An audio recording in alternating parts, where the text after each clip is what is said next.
Spice हेराको किचनमा स्वागत छ।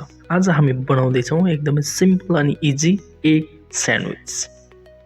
फर्स्टमा प्यानमा भेजिटेबल ओइल राखिदिनुहोस्, त्यसपछि बिटन एग एड गरिदिनुहोस् with basic ingredients like onion chop, chilli chop, salt and paper अनि यसलाई मजाले पकाउनुहोस्। अब हाम्रो अमलेट लगभग रेडी भइसकेको छ।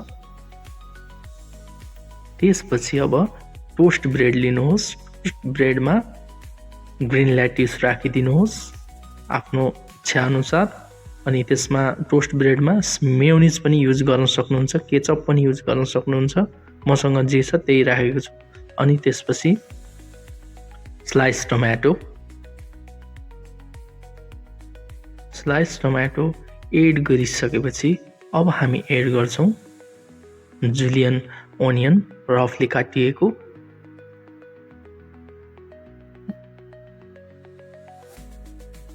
अब त्यसपछि हामी यसमा एड गर्दैछौँ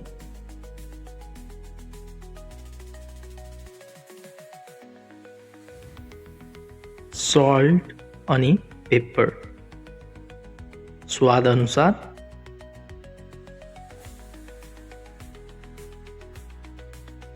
त्यसपछि अब हामी रेडी भएको अमलेट एड गर्छौँ।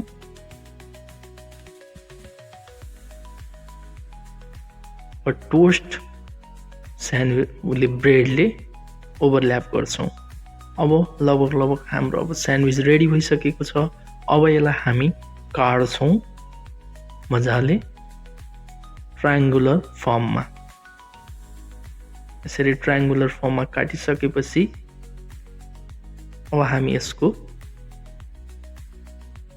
प्लेटिङ गर्छौँ। ल हेर्नुहोस् त कति सजिलै स्यान्डविच घरमा रेडी भयो। हजुरहरूले यो रेसिपी ट्राई गर्न सक्नुहुन्छ। एकदमै मिठो अनि इजी छ अनि मेयोनिजसित पनि खान सक्नुहुन्छ।